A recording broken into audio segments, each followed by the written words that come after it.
And we're back. Exiting a multi-story car park in Dera, which is the old original Dubai on the creek. Because Dubai used to be a fishing village, and I think one of its claims to fame was pearl fishing. Do you fish for pearls, or do you dive for pearls? I think you dive for pearls. So now we're going to be making our way from here to my grandson's school. I have just handed in my passport, as I've just applied for a Russian visa for my travels in October to Russia.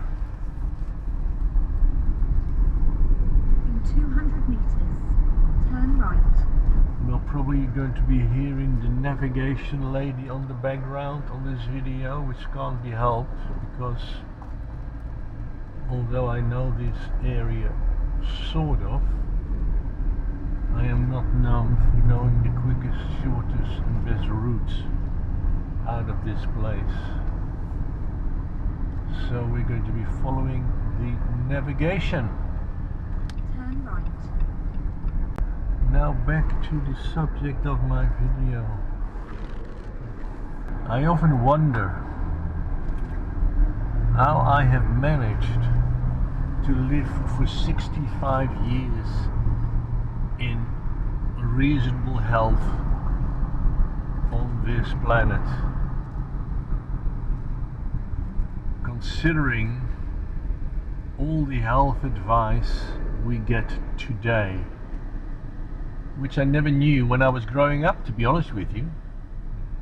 Me and all those around me with me were never aware of all these lethal risks we were exposed to every single day of our lives. Exit right.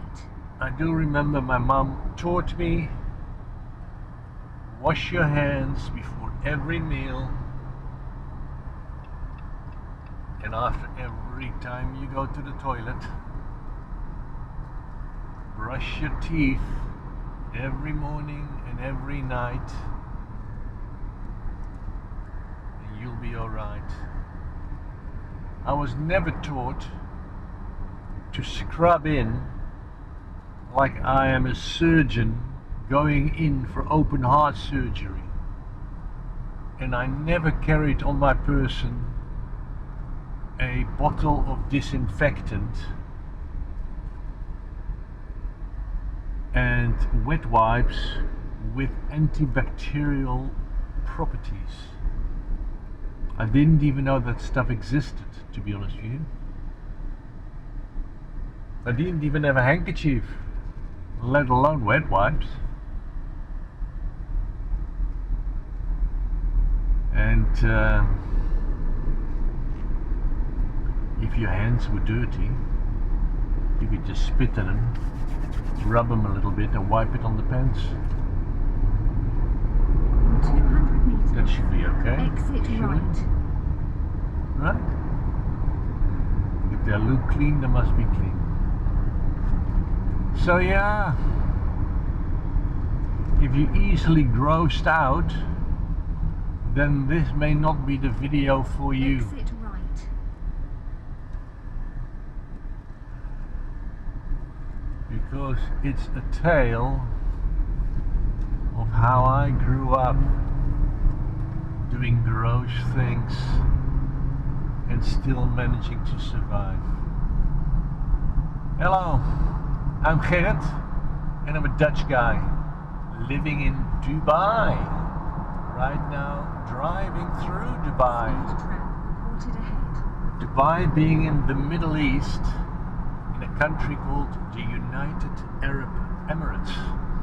And if I pan the camera around, right in front of me, I see the Dubai skyline, and most prominently in the middle there, the Burj Khalifa, with its still famous claim to fame of being the highest tower in the world, the highest building in the world. So, what do I want to discuss today? In 200 meters. Well, in the previous video I discussed how I grew up in this house, which is not much of a house, Keep left. but it had a very deep garden, and in that garden we kept pigeons, racing pigeons, chickens, rabbits, and a billy goat. At the bottom of that garden, my father actually made me a sand pit. Sandbox? Sand pit? Is that what you call it? Sand pit? Where children can play with a bucket and spade and build sand castles. And that's what I used to do as well. In fact, I quite enjoyed that. I used to spend hours, if the weather was good enough, I would be always outside. Also something that we don't see that much again today with small children. Yeah, teenagers hanging around on street corners maybe. But young children, they are not playing outside that much anymore. Because I think it's not that safe. Not I think, I know. It's not that safe anymore for small children to go outside.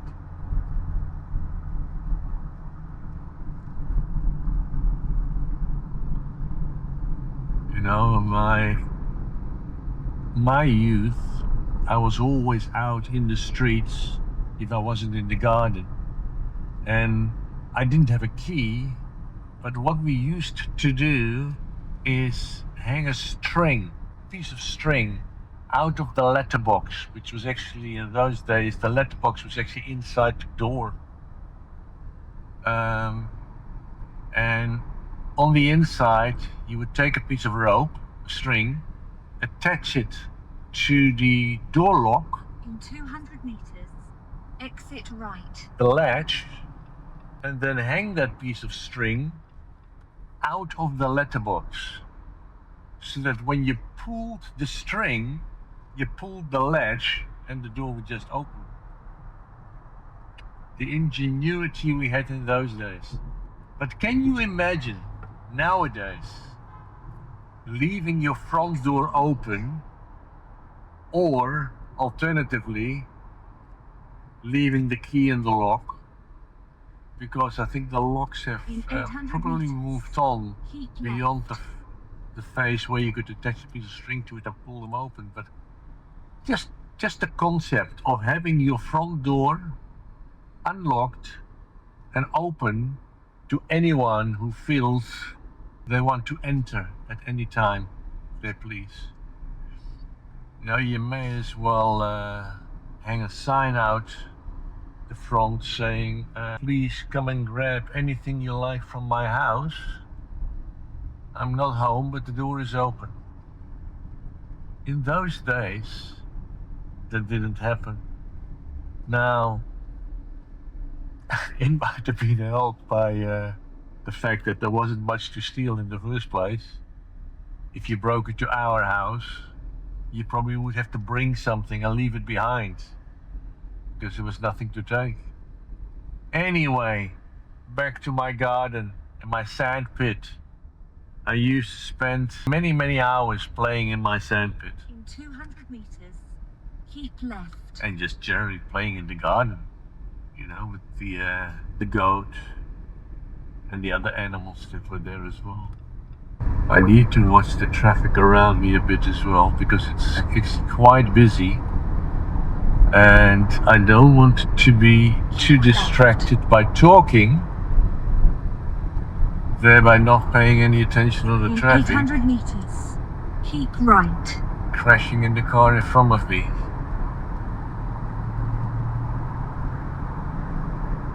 But it may be a nice moment to take in some of the views of what Dubai actually looks like beyond the standard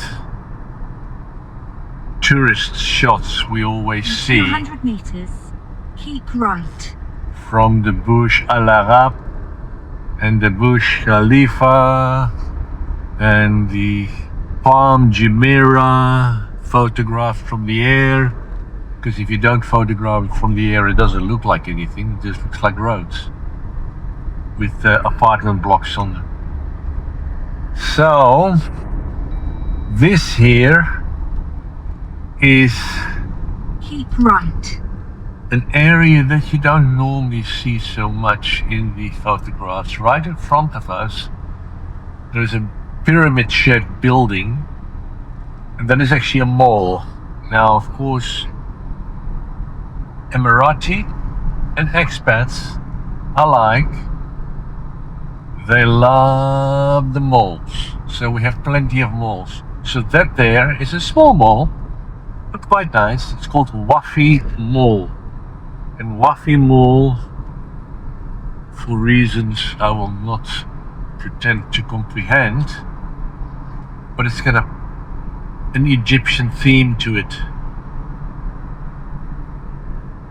with pyramid shapes. Looks quite nice. The roads here are typically quite busy. There is not a shortage of roads per se, but they're not actually very user-friendly. They're not quite intuitive the way this place has been laid out. Could just be me, I don't know, but it feels always a little bit weird to In me 800 meters, exit right.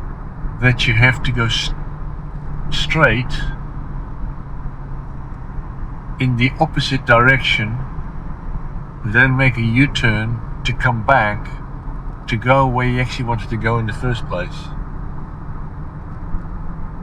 I've never seen so many legal U-turns in my life.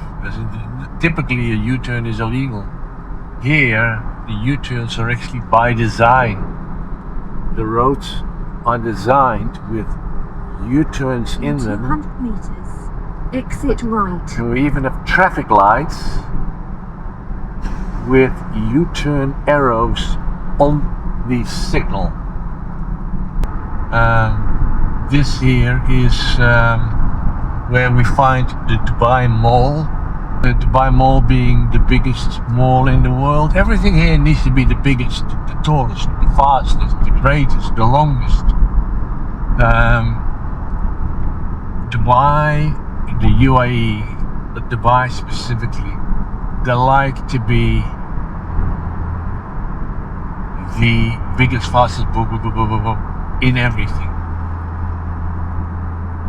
Hey, you know, if that's what blows your hair back, why not go for it?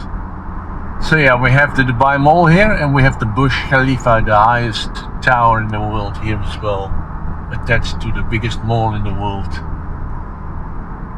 I live where there is absolutely nothing, and I like it. Nice and quiet. So, I don't know how I even ended up in this part of the conversation. So back to me playing in the garden and my gross story for today. One fateful day, I came back into the house with my hand full of candy, and I was very proud to show my mum all this candy that I had found in the garden. And this candy was actually, I should say, drop. And drop being licorice. A black candy which I've traveled around a lot, you know, and I have only ever seen this licorice being popular in the Netherlands. Now maybe the other European countries, not even that much either, but licorice is a specifically Dutch type of candy, typically salty. Not, well, there is sweet licorice, but the most popular is the salty, or even double salty licorice. It comes in a variety of shapes and sizes. It comes in the shape of coins, muntendrop, in triangles, in squares, in Quartered ahead. little twirlies. It comes in all shapes and sizes. And the shape that I had found in the garden were the round shape. And of course, I had all of this candy, this licorice in my hand, and my mouth was covered black, but strangely also with sand as well. So that was a bit weird. I had licorice in my hand and on my mouth. But why did I have sand in my mouth? So very proudly I went to my mum and I showed her my prize, what I found in the garden. And she was horrified. She was disgusted. She was appalled. What other words can I use? She immediately proceeded to remove the licorice from my hand and throw it away, and asked me, where did I get this? And I said, I found it in the grass in the garden. And then she told me, that is not licorice. That is goat poo. You are eating goat poo. And I said, no, I didn't eat that. I just found it. The one that I was eating did not come from there. She said, then what did you eat? Why is your mouth and your teeth all black? And why is there sand on your face? And I proceeded to tell her that licorice I found in my sand pit. And I thought she was going to faint. Because the licorice from the sand pit actually turned out to be, even it makes me sick now. It turned out to be cat shit. Because the local cats had decided that my sandpit made an excellent litter box.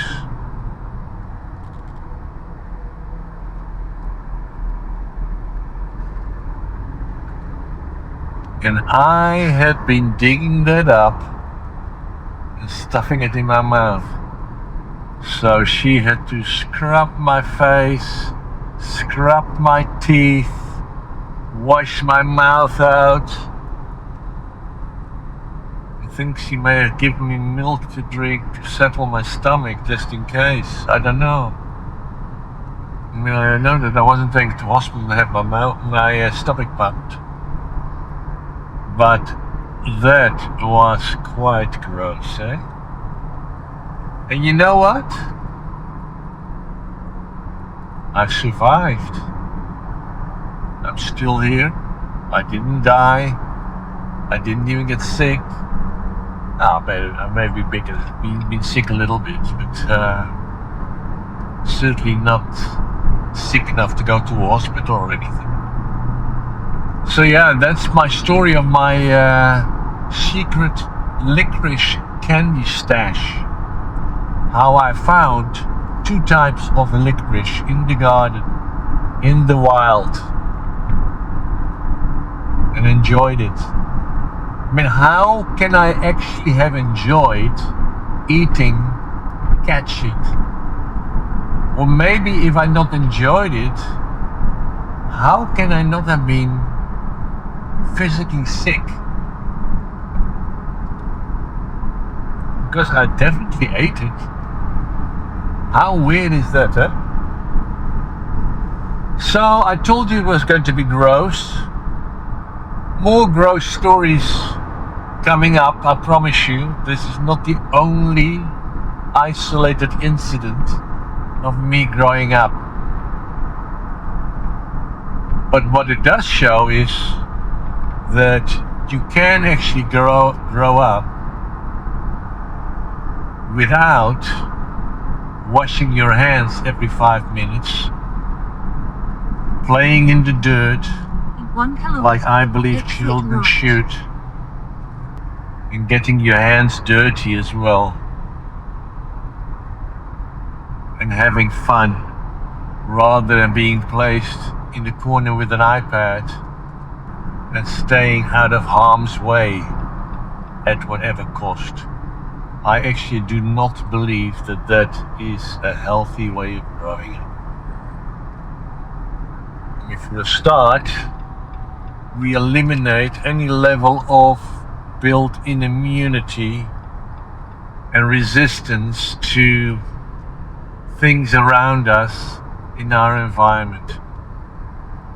So if I grew up, if my friends grew up, even my own children grew up that In way, 200 meters, exit right. I don't believe that we need to have children having little bottles of sanitizer attached to their school bags and wet wipes in their bags Exit right. so they can wipe their nose every single time they have a little sniff. Keep left. I really don't believe so. Anyway, that's just what I think. Let me know what you think. Keep left. Type it down in the comments. 800. So please do me a favor. It doesn't cost you anything, but it means the world to me. Tinkle that little thumbs up. Smash and subscribe. And tinkle that little bell, so you will be alerted of the next videos. It's me done for today.